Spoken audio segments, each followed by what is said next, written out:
falar através da vida dele nessa noite, em nome do Senhor Jesus Cristo.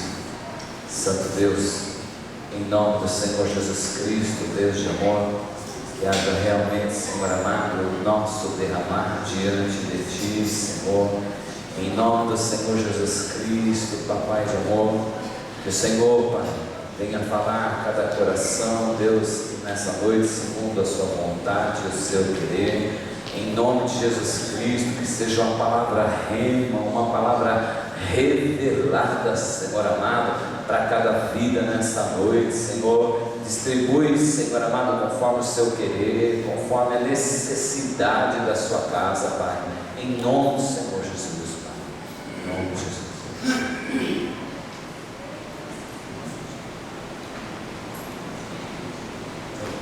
Paz do Senhor, igreja.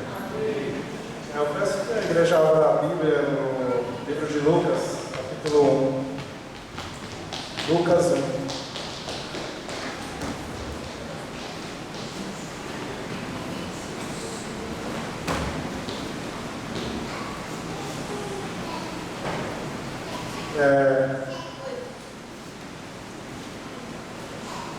Eu estudando a palavra para trazer algo de Deus para nossas vidas, Deus deu até um título para essa ministração, que é Somos a Bíblia que o mundo lê.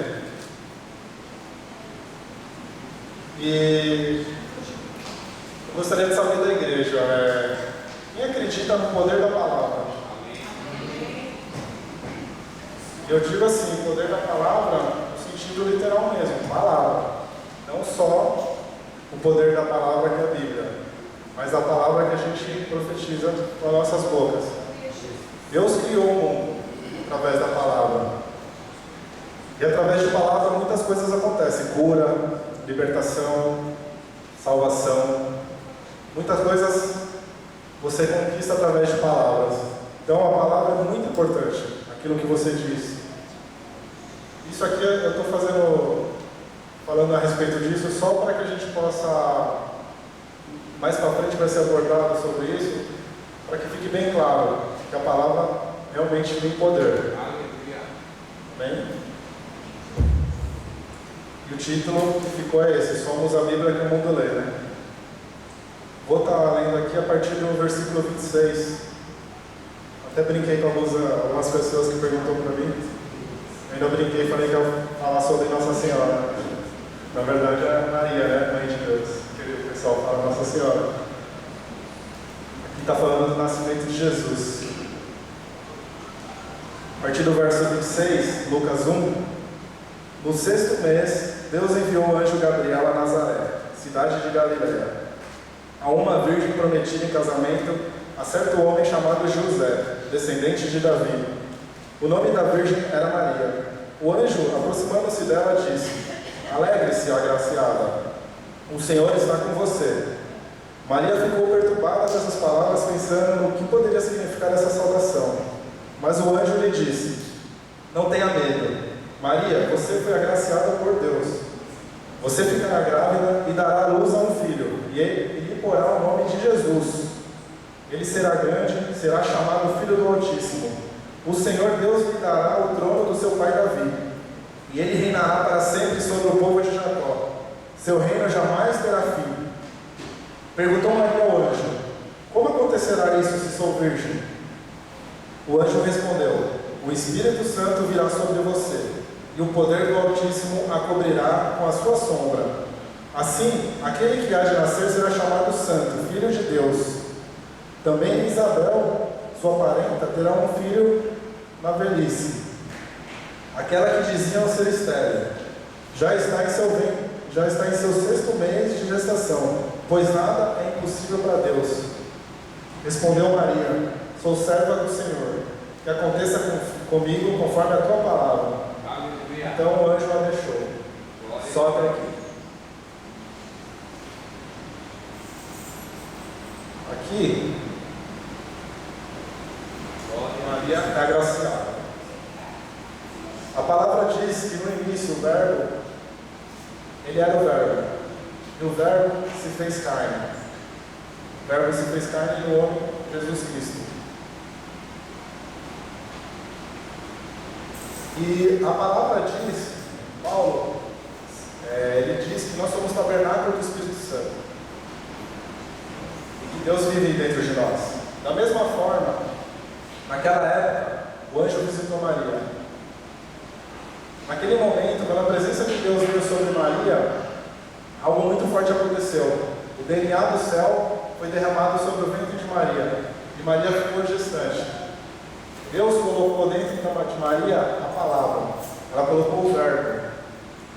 Ela colocou Jesus dentro dela, que é o verbo, que é a palavra de Deus. Eu gostaria aqui que a gente começasse a entender a importância da Bíblia. E a gente conseguisse, se a gente for analisar, não tem como você separar a Bíblia de Deus. Porque Deus é a Bíblia é Deus. Ele era o verbo, ele se tornou carne. Jesus é a palavra de Deus encarnada. Então, se a gente for analisar sobre essa perspectiva, a importância da Bíblia, para aqueles que não gostam de estudar, que não gostam de ler, a Bíblia é o próprio Deus. Se você quer conhecer a Deus, você lê a Bíblia. Se você quer resposta de Deus, você lê a Bíblia. Se você quer conhecer mais, você quer andar com Deus, está aqui. A Bíblia é a palavra é o verbo. E hoje eu estou convencido de que, da mesma forma que a palavra foi colocada dentro do ventre de Maria, Deus está procurando pessoas para colocar a palavra dentro delas.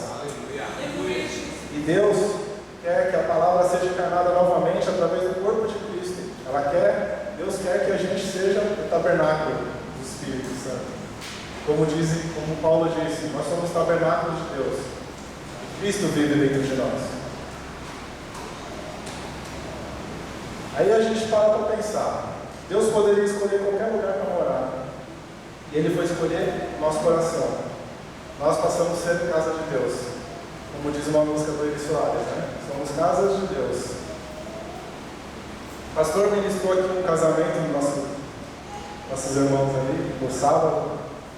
E ele, ali no momento do casamento, ele fala acerca da mulher e a ranzinza. De como aquilo traz um ambiente hostil para o casamento. E ele disse até, baseado na palavra, que o homem prefere até ficar no frio debaixo de gotas, né? De goteira, do que ficar dentro de uma casa junto com uma mulher ranzinza. Aí nesse momento eu convido a igreja a refletir sobre o seu coração, sobre a casa de Deus, porque nós somos a noiva, nós somos a casa de Deus. Aí eu te pergunto, como está seu coração? Será que a sua casa está tendo um ambiente hostil ou um ambiente agradável para Deus? Será que não existe muita reclamação, murmuração? Será que você também não está sendo como uma mulher ranzinza? Aí você começa a refletir. Se o ambiente não está agradável para Deus, será que Deus vai querer morar nessa casa? Uma casa onde o ambiente não é agradável? Vocês estão entendendo o que Deus está falando? Porque eu entendo o seguinte: se a gente começa a entender a palavra de Deus, se somos tabernáculos, se Jesus mora dentro da gente, por que a gente não manifesta palavras de bênção, palavras de salvação, palavras de alegria? Por que a gente não profetiza palavras de cura, de libertação? Por que muitas vezes a gente lança palavras de maldição? Se Cristo vive dentro de nós, nós somos o verbo encarnado. A palavra está dentro de nós. Se Cristo, que é a palavra, que é o verbo, está dentro de nós, por que nossas palavras muitas vezes não condizem com o que está na Bíblia? Aí entra o texto, o título dessa ministração. Nós devemos ser a Bíblia que o mundo lê. O mundo está olhando nossos exemplos. O mundo está olhando nossas atitudes. Ele está vendo tudo o que a gente está fazendo. E a tendência de todas as pessoas é julgar. Você vê a pessoa, você olha para ela, não está fazendo nada. Fulano vai para a igreja, mas faz isso, isso e isso. Ele vai para a igreja, mas é desonesto. Ele mente para o outro, faz trapaça no trabalho. conseguir um cargo melhor. Então as pessoas estão analisando. Se você está tendo essas atitudes, é sinal que Cristo não vive dentro de você. Porque se Cristo vive em você, Ele tomou posse do seu corpo. A sua atitude é a mesma de Cristo, porque é Cristo que está em você. E aqui, nesse texto, eu gostaria de destacar aqui o finalzinho do texto. Aqui vai entrar a questão do que eu estava falando sobre o poder da palavra. Por que eu quis falar do poder da palavra? Porque assim, uma das artimanhas do inimigo é usar a palavra para que a gente seja enganado. Às vezes a gente usa palavras que não estão erradas, mas às vezes são palavras que na verdade te levam a um entendimento diferente do que deveria ser. Aqui no final, verso 38, Maria responde: sou serva do Senhor, que aconteça conforme a tua palavra. Alguém já notou, parou para pensar a semelhança dessa palavra com a semelhança de Jesus falando para Deus? Afasta-se de mim esse cálice, mas sobretudo seja feita a tua vontade. Você viu a semelhança que ela tem aqui? Seja feita conforme o teu querer, seja feita conforme a tua vontade. A Maria está falando a mesma coisa. Aconteça comigo conforme a tua palavra. E ela diz: eu sou serva do Senhor. Aqui eu gostaria de estar destacando justamente essa parte: serva do Senhor. Aqui fica claro, Maria tem Deus como seu Senhor da sua vida. Eu sei que Jesus é nosso Salvador, o único e suficiente Salvador. Eu não estou falando que está errado a gente falar isso.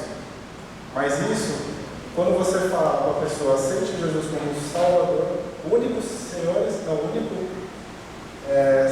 único e suficiente Salvador, você está falando de salvação. A pessoa que fala de salvação, quer a salvação, quer a solução dos seus problemas. Ela não quer o Senhor, ela quer a salvação. Ela quer a solução dos problemas, quer a cura pela sua doença, ele quer um milagre, ele quer alguma solução, a pessoa consegue a solução, ela vai embora. Porque ela aceitou a salvação, ela quis a salvação. E a ideia aqui seria justamente essa, de Deus nos alertando sobre esse termo, quando a gente usa a palavra, como aceitei Jesus como meu Salvador. Porque a palavra da Bíblia não fala para você aceitar Ele como Salvador, fala como Senhor. Isso daqui está em Romanos 10, capítulo 9. Capítulo 10, versículo 9. A palavra diz assim, ó: se você confessar com a sua boca que Jesus é Senhor e crer em seu coração que Deus ressuscitou dentre os mortos, será salvo. Essa palavra Senhor, a Samira está fazendo curso, ela estudou isso. Vem do grego kurios, que significa Senhor, possuidor, proprietário. Isso é aceitar Jesus como Senhor. Você deixar Ele ser o seu Senhor, seu proprietário. Se a gente pegar um exemplo básico, quando você tem posse de alguma coisa, aquela coisa, ela se sujeita à sua ordem, porque você é o dono daquela coisa. E a mesma coisa, você tem que aceitar Jesus como Senhor para que Ele faça o que Ele quiser sobre você, porque Ele é o seu Senhor, Ele é o seu proprietário. Você esquece a sua vida. Por isso que Paulo fala que Cristo vive nele. Por isso que Paulo sofreu tanto e se alegrava no sofrimento. E mesmo nas vitórias também ele não se alegrava. Ele fala isso na Bíblia. Que nem nas conquistas, nem nas derrotas, ele não se alegra, porque ele sabe que não é Ele, é Deus. Jesus fazendo por ele. Então ele não se vangloria. E Jesus, ele é bem claro na palavra, ele diz: eu sou a verdade, o caminho e a vida. Ele é a verdade. E ele fala que a verdade nos libertará. Jesus nos libertará, se a gente colocar Jesus no lugar da palavra. E aqui, quando Jesus está falando isso, Ele está querendo que a gente seja liberto de nós mesmos. Liberto das nossas pretensões, assim como o pastor falou aqui no início, no momento que ele estava orando, para que a gente fosse liberto da nossa busca por coisas. É isso que Deus quer. Ele quer libertar a gente dessa busca pelas coisas. Ele quer que a gente busque o reino. Ele quer que busque as coisas do alto. Tem várias passagens que falam disso. Buscar primeiro o meu reino e minha justiça. E tem um outro versículo também que fala: onde estiver o seu coração, está o seu tesouro. Aí a gente precisa refletir: nosso coração está nas coisas ou no reino? Você tem buscado conquistar as coisas ou tem buscado conquistar o reino? Eu não digo conquistar o reino e sair um doido por aí para pregar o evangelho. Jesus quer que a gente faça isso sim. Mas muita gente acredita que fazer a obra de Deus é você ir na rua ministrar para os pobres, evangelizar os moradores de rua, é falar de Deus em todo lugar. Mas não é só isso a obra de Deus. A obra de Deus está em tudo. A obra de Deus foi questionada a Jesus sobre isso. Se eu não me engano é João 6, versículo 28 e 29, fala disso. Perguntam para Jesus o que é fazer a obra de Deus. E Jesus responde: fazer a obra de Deus é revelar Jesus. Essa é a obra de Deus. Em tudo que você fizer, você revelar Jesus. Isso é a obra de Deus. Então, se você é pai, você pode revelar Jesus sendo pai. Se você tem alguma profissão, algum ofício, você pode revelar Jesus através da sua profissão. Se você tem um cargo, alguma função dentro da igreja, você pode revelar Jesus dentro dessa sua função. Então, em tudo que a gente fizer, tem uma forma de você revelar Jesus. E aqui não se trata de ter, como o pastor muito disse, a questão aqui não é ter as coisas, é ser. Nós não devemos querer as bênçãos, nós devemos ser a bênção para outras vidas. Isso tem sido muito deturpado nas igrejas hoje. Hoje é muito pregado ter, a conquista, a vitória, a busca pelas coisas, e esquece de ser, de se doar, de profetizar, de manifestar o amor de Deus. Baruque, ele sempre fala uma frase, desde que eu escutei, sempre fiquei refletindo sobre essa frase. E é uma coisa que ele tem razão. Ele diz assim: pregue com a sua vida. Se for preciso, use palavras. O que ele está dizendo?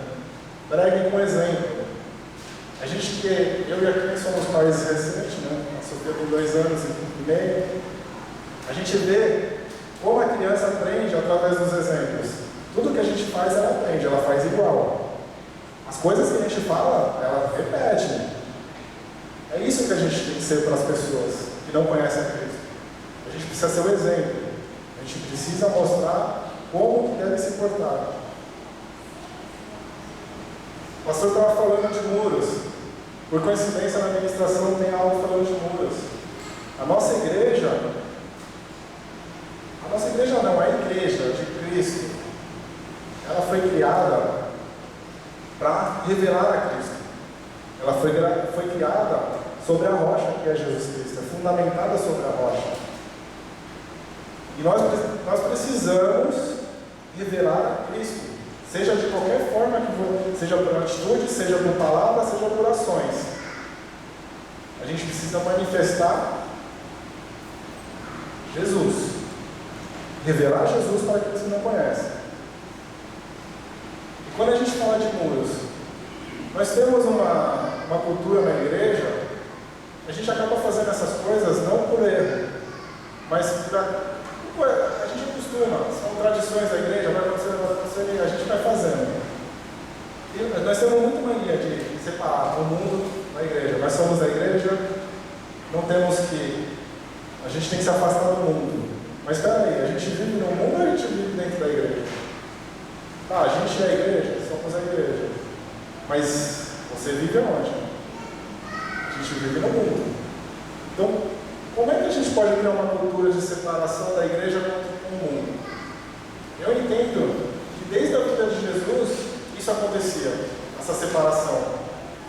Eu posso estar até errado, mas eu tenho o sentimento de que as igrejas, muitas igrejas, não falo que são todas, mas muitas igrejas, estão fazendo o mesmo papel dos fariseus e dos mestres das leis, da palavra, que toda vez Jesus fala dessa palavra. Mestres das leis, os hipócritas, fariseus, Muita igreja tem feito esse papel, porque a igreja tem dividido as pessoas. Ela tem causado mais separação do que união. Em vez de se pregar a união, tem pregado a separação. Eu sou da igreja, aquele é do mundo. Ah não, não vou me misturar com aquele povo, porque é do mundo. Ah, mas você não pode se envolver com as pessoas do mundo, porque você vai ser influenciado. Aí que está a questão. A igreja não tem que ensinar que devemos ser separados das pessoas do mundo. A igreja tem que ensinar caráter. Tem que ensinar a palavra, para que a pessoa tenha caráter, para ela andar no mundo e não ser influenciada pelo mundo. Porque Jesus, quando Jesus ele veio, ele se levantou contra esse sistema. É a mesma situação. Os mestres da lei e os fariseus, eles separavam aqueles povos. Não, esse povo é imundo. Esse aqui, ele está excluído porque ele é pecador. O fulano de tal não pode participar da gente. A mulher está menstruada, ela não pode vir. Ela está impura. Então eles criavam coisas, se separavam. E Jesus veio mostrar o quê? Ele se levantou contra o sistema. Existia um fantasma de Deus. Aquilo não era Deus. As pessoas conheciam um fantasma. Eles acreditavam em um Deus que repudiava, que punia. Se você tivesse pecado, você ia morrer. Então eles criavam essa cultura de que Deus era punitivo. Que Deus era. Isso é um fantasma de Deus. E Jesus vem, se levanta contra esse sistema e mostra o quê? Não, Deus é amor. Eu vim para os doentes, eu não vim para os bons. Quando questiona Jesus, mas você senta com os pecadores. Mas eu vim para os pecadores. Eu vim para trazer o amor. Eu vim trazer salvação para todos. Para todos que entendam a minha palavra. Que conheçam a verdade. Aqueles que conheceram Jesus foram salvos. Na cruz, era o assassino, né? O ladrão que estava do lado dele. O ladrão do lado dele para ser crucificado, até aquele momento ele era pecador. Naquele momento, ele reconheceu, na hora que ele viu as atitudes de Jesus na cruz, ele falou, não é possível, ele realmente é o Filho de Deus. Foi revelado para ele aquilo. Quando ele reconheceu aquilo, Jesus falou, você vai estar comigo no céu. Porque ele reconheceu. É a mesma situação da fundamentação da igreja. Muitas pessoas, elas escutam aquela passagem, tu és Pedro, sobre ti levantarei a minha igreja. E as pessoas falam que é sobre Pedro, inclusive eu vi isso até na Bíblia de Estudo, que fala que é sobre Pedro, sobre o ministério de Pedro, porque Pedro era discípulo e ele é servidor do Evangelho. Então era sobre essa crença de que ia ser levantada a igreja. Mas estudando mais a fundo, a gente percebe que não é isso. Porque quando ele fala, antes de falar que ele ia levantar a igreja, Pedro fala para Jesus, tu és o Filho de Deus. E Jesus responde para ele, isso foi revelado para você através do Pai. Isso foi revelação de Deus, de que eu sou o Filho de Deus. Quando ele fala sobre essa pedra levantada na igreja, essa pedra, sobre a revelação de Jesus Cristo, não é sobre Pedro. Pedro, que todo mundo fala Petros, vem do latinado Petros, significa lasca de pedra. Ele é um pedaço de pedra. E quando Jesus está falando sobre esta pedra, edificaria minha igreja, ele está falando sobre a pedra de Jesus Cristo, sobre a pedra da revelação. Porque Pedro foi revelado pelo Pai. Ele recebeu uma revelação de que Jesus era Filho de Deus, e sobre essa pedra edificaria a igreja. Amém? E então, aqui a mensagem é essa sobre essa separação de mundo da igreja do mundo. Então a gente precisa ter caráter, ensinar, ser discipulado. É por isso que a igreja aqui tem curso de teologia, os pastores se preocupam em estar ensinando a palavra, porque a palavra é a base. A palavra é o alicerce. Você já viu construir uma casa sem alicerce? Não tem como. A gente precisa da palavra, precisa conhecer. Aí as pessoas falam, mas eu leio a Bíblia e não entendo. Mas não entende porque não estudou.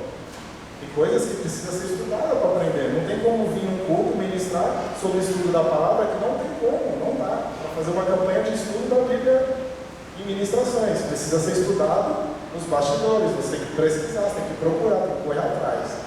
E a gente fala que quer Deus, que quer conhecer Deus, que quer manifestar, a gente quer mostrar que a gente é abençoado, que tem poder de Deus, no seu, não, eu quero ser aquele cara que vai lá, levanta a mão quando ora, assim as pessoas caem.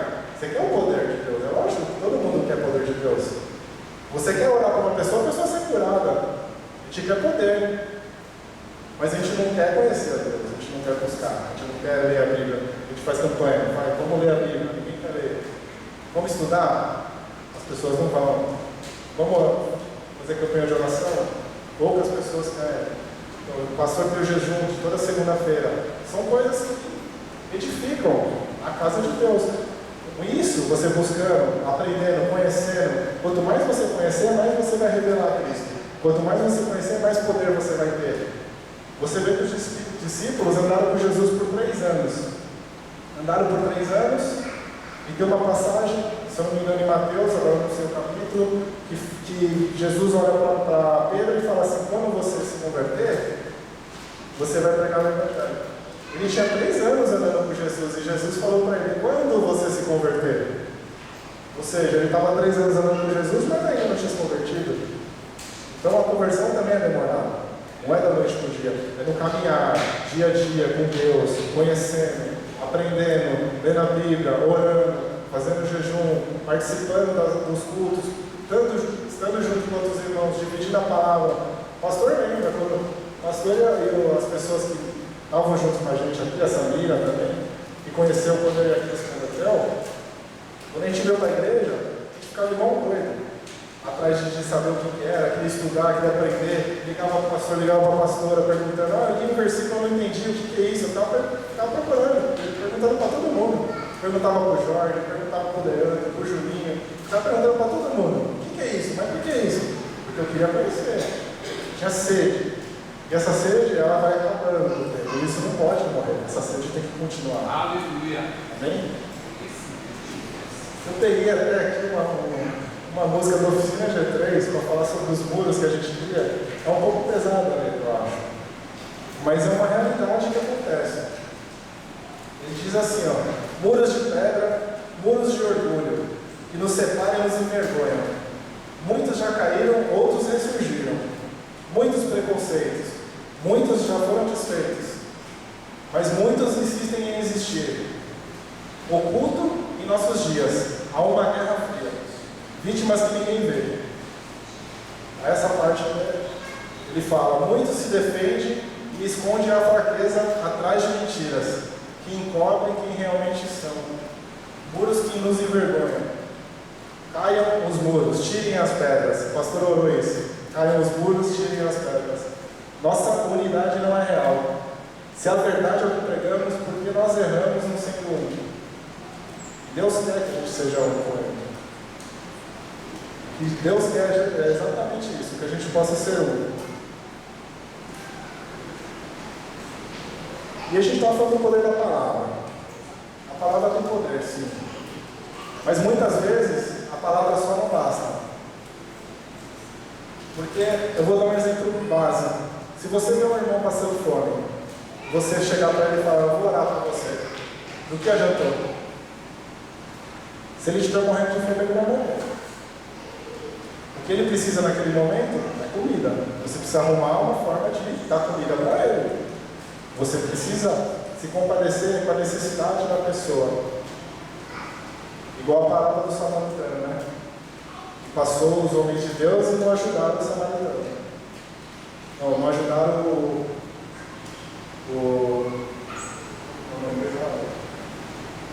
que foi roubado, a pessoa que foi roubada. Foi roubada, espancada, passou os levitas, passou os servos de Deus, homens de Deus, pessoas da igreja, passou, desviaram. Passou um samaritano que é o inimigo número 1 daquele tipo de povo, que eram povos que não se batiam, eram inimigos. O inimigo ajudou, não só cuidou, deu dinheiro, cobriu as despesas, e se precisasse de algo mais, ele falou que podia bancar, ele cobriria. Então ele supriu todas as necessidades, não só a necessidade interior, mas a física. E isso aqui, a Simone, um tempo atrás, acho que ela fez um apelo aqui falando disso, que a gente vê pessoas que estão passando necessidade, a gente não se compadecer de não fazer nada. Ela chorou aqui no púlpito.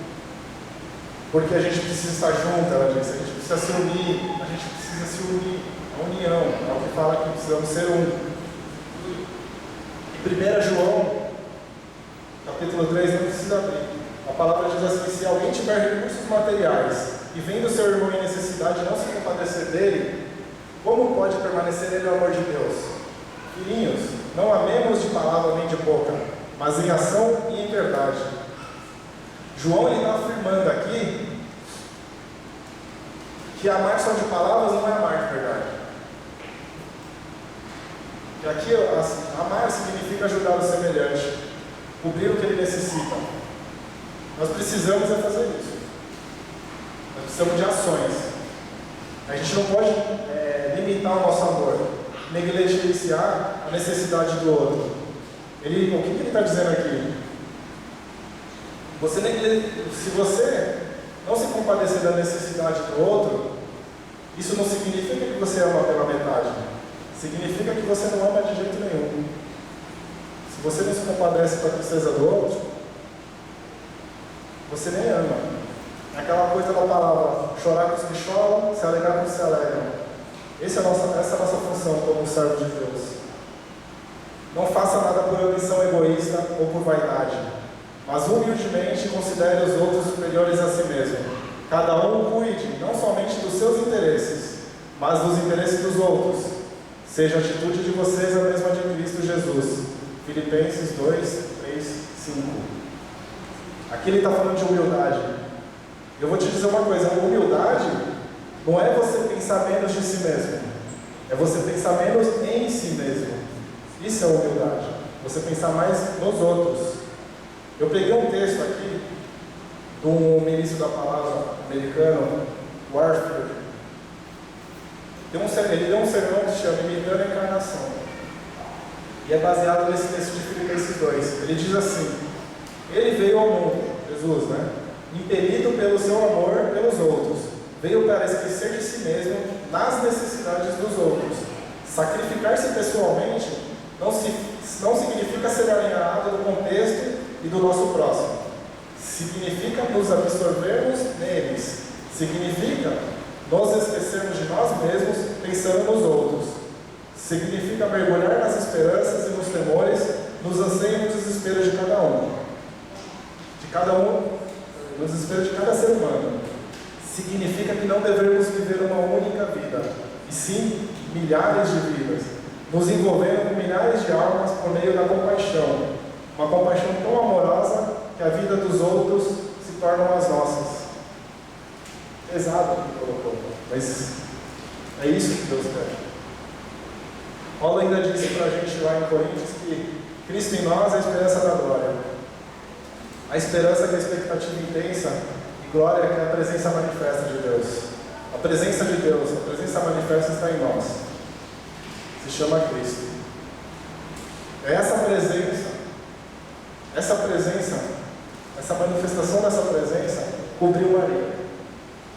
E aquela presença pesada que cobriu Maria trouxe o DNA dos céus. Aquele DNA desceu dos céus e a semente do céu foi colocada no ventre de Maria. E Maria deu à luz o maior avivamento conhecido na história do mundo, que é Jesus Cristo. E assim como aquela presença cobriu Maria, essa presença também nos cobre. Essa presença ela está aqui. E essa presença está pronta para liberar o DNA dos céus. Ele está pronto para liberar uma palavra que vai te deixar grave. Ela vai colocar algo dentro de você. Porque o Verbo se fez carne. Deus colocou a palavra dentro de Maria. E Deus quer novamente colocar a palavra dentro do corpo de Cristo. Através da sua vida, através das nossas vidas. Então, nós devemos gerar um avivamento. Deus vai colocar essa palavra dentro de nós. Algo vai acontecer com a gente. A gente vai sair gestante. Sonhos, visões, profecias, poder de cura, novas estratégias, poder de profetizar. Diversas coisas podem acontecer através do dom de Espírito que vai ser derramado dentro de nós. Basta que a gente aceite Jesus como Senhor e deixe Ele nos guiar e que a gente busque conhecer. Oséias 6,3 diz isso: conhecer, prosseguir e conhecer. Deus quer que a gente conheça. E tem muitos cultos falando de a gente conhecer. que Deus quer que a gente conheça com intimidade. Eu gostaria de chamar o louvor para estar fazendo uma canção aqui que fala sobre essa unidade. Deus quer que a gente seja uma unidade, mas não uma unidade aqui dentro da igreja, que a gente possa fazer essa unidade de uma forma que influencie o mundo, que manifeste a presença de Deus e de que Cristo seja revelado. Gostei muito do testemunho do nosso irmão que falou que veio através do pastor Daniel. Quando a gente fala de atitude, às vezes a gente não percebe isso, mas o irmão disse que ele estava na frente do serviço dele, parado. O pastor Daniel passou e ele falou: a gente sabe quando uma pessoa é de Deus. Quando o Daniel passou, ele falou: paz do Senhor, irmão. O Daniel falou: a paz. E ele foi embora. No dia seguinte, o Daniel voltou lá e parou para conversar com o rapaz. O rapaz estava indo para a igreja. Ele era um cristão que se desviou, se perdeu, se humilhou, voltou para Deus e está querendo buscar Deus de novo. Estava sem igreja. Daniel, o que o Daniel fez? Ele não falou nada. Ele simplesmente passou na frente da pessoa, mas de alguma forma ele viu Jesus no Daniel. A atitude a gente deve manifestar a Jesus. Se Jesus vive em nós, a gente revela Jesus. E é o que o Baruch falou: pregue com a sua vida, se necessário usar palavras. Então a gente não precisa, muitas vezes não precisa falar. As nossas atitudes vão revelar Cristo. As pessoas, quando a gente manifesta o amor, quando a gente manifesta a ajuda, quando a gente vê um necessitado, a gente toma uma atitude, faz algo para que aquela pessoa saia daqui. Quando você ajuda ela, mesmo que você não fale de Jesus, ela sabe que é algo diferente. Eu já tive essa experiência de ajudar uma pessoa e a pessoa depois veio perguntar para mim: você é evangélico? Eu respondi: sou cristão.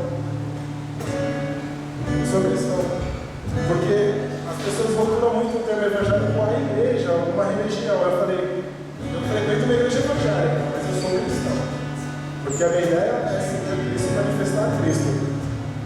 Quando você leva o termo evangélico, você puxa uma religião. Isso não é o correto, certo? É manifestar Cristo, somos cristãos.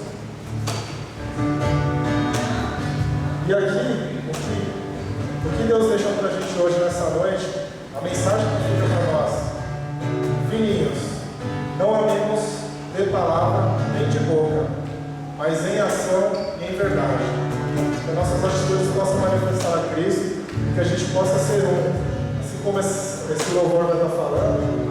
Gostaria que a gente voltasse para casa hoje refletindo sobre essa perspectiva, sobre essa visão de ter Jesus como nosso Senhor, de deixar Ele guiar a nossa vida e de que nossas atitudes possam manifestar o amor de Cristo.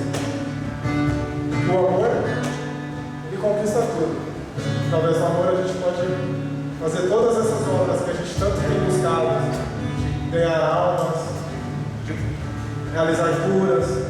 Tudo isso vem através do amor de Cristo, através do nosso conhecimento. Amém?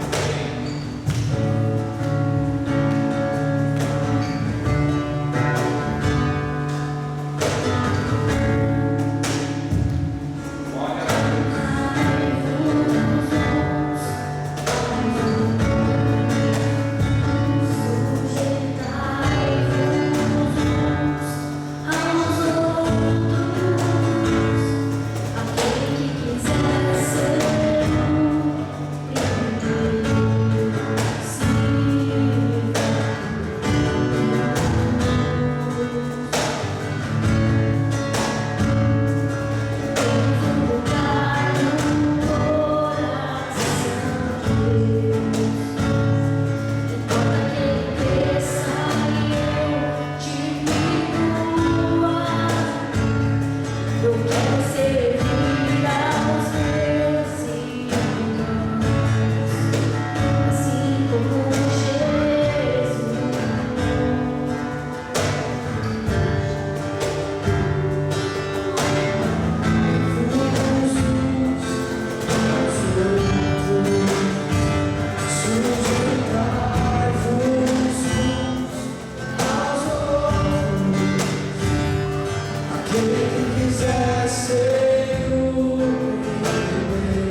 olha bem no olho e fala: eu sou um mesmo com você. Está ouvindo, José Carlos?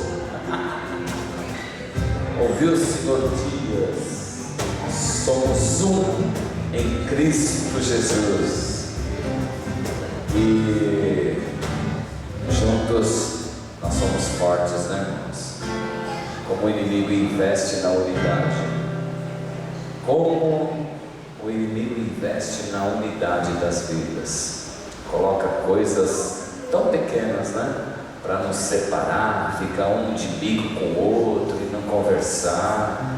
Coisas pequenas. Vamos ser um em Cristo Jesus. Amém? Vamos colocar em pé, em nome de Jesus. Tenho que agradecer ao Senhor, Luiz, por esse culto abençoado. Em nome de Jesus, que a cada dia nós possamos buscar mais e mais dessa palavra que enriquece. O que vai te enriquecer é a palavra de Deus, irmão. É a palavra de Deus que vai te enriquecer. Não adianta você ficar buscando movimento, coisas, não adianta. É a palavra do Senhor que vai trazer aí à tona aí a sua fé, vai te trazer a memória que você precisa primeiro agir para depois receber. Isso é fé. Amém? Eu cumprimento os irmãos na paz do Senhor Jesus Cristo.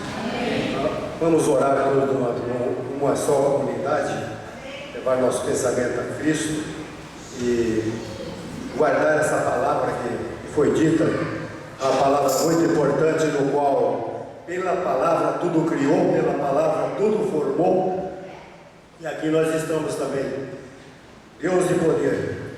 Te agradecemos, Senhor Deus, por mais um dia, Pai, aqui estarmos, Senhor Deus, na Tua casa de oração, para ouvir a Tua palavra, Senhor Deus, aquilo, Senhor Deus, que Tu tens para nós, Pai, que nós possamos, Senhor Deus, vigiar a nossa boca, Pai, quando falarmos palavras, Senhor Deus, que sejam palavras de bênção, Pai, palavras que edificam, que curam e que salvam, Senhor, em o nome de Jesus Cristo, Pai, que nós possamos aprender, Senhor Deus, de Ti, Senhor Deus, cada vez mais, Senhor. Eu te louvo, Senhor Deus, por cada um, Senhor Deus, que aqui esteve, Senhor Deus, para ouvir de Ti, Senhor Deus, que nós possamos guardar essa palavra na tábua dos nossos corações, Pai, e possamos aplicar, Senhor, em o nome de Jesus Cristo, Pai. E eu te louvo, Senhor Deus, e lhe agradeço, Senhor Deus, Deus de poder. Eu peço a Ti, Senhor Deus, que Tu leva, Senhor Deus, a cada um para o nosso lar, Senhor Deus, aqueles que aqui estão, Senhor Deus, e aqueles, Senhor Deus, que não puderam aqui estar, Senhor Deus, tenha misericórdia dessas vidas, meu Pai, que eles possam sentir desejo, Pai, de estar Te cultuando, Senhor Deus, aqui como nós estamos, Senhor, porque o melhor, Senhor Deus, é estar na Tua casa, Pai, porque aqui nós podemos aprender, nós podemos, Senhor Deus, glorificar a Ti, Senhor Deus, o nosso maior desejo, Senhor Deus, Tu sabes, Senhor Deus, querer dar a salvação, e aprendendo, Senhor Deus, esse caminho, Senhor Deus, que nós podemos chegar a Ti, Senhor, em nome de Jesus Cristo, Pai, que cada um vai para o seu lar debaixo da Sua graça, debaixo da Sua paz, Pai, e eu te louvo, Senhor Deus, por essas portas abertas, Pai, no qual, Senhor Deus, muitos, Senhor Deus, poderão chegar a Ti através dessa porta, Senhor Deus, se nós falar, Senhor Deus, abrir as nossas bocas, Senhor Deus, conforme foi dito, Senhor Deus, pela palavra, Senhor Deus, falando de Ti, crendo, Senhor Deus, que Tu faz o melhor, em nome de Jesus Cristo eu lhe agradeço. Amém. Sexta-feira agora, oração às 8h20 da noite. No sábado teremos encontro de casais, glória a Deus, 8 horas lá em Itu, amém? 8 horas em Itu, ok? E no domingo, culto normal aqui, você que não vai, você que não estará indo para o culto de casais, venha para a igreja aí, você obreiro aí, seja instrumento aí na casa do Senhor. Em nome do Senhor Jesus, 9 horas da manhã, culto normal, com o pessoal que vem do albergue também para cá, Então é necessário que você que é obreiro esteja aqui para poder estar auxiliando, porque tem muitos, a maioria dos obreiros vão estar tudo lá em Itu. Amém? Erga suas mãos aos céus, que o grande amor de Deus, que a graça do nosso Senhor Jesus Cristo, que a doce consolação, a paz e a comunhão do Espírito Santo de Deus permaneçam gravados em nossos corações de hoje para todos sempre. Amém. Cumprimente seu irmão com a paz do Senhor Jesus. Dê um forte abraço no seu irmão. Fala para ele assim: profetize a palavra, profetize a palavra, profetize a palavra, em nome de Jesus. E a diaconisa Neuza foram orar pela vida da Domingos. Amém? Continuem em intercessão pela vida da Lu e pela vida do Chico. Amém?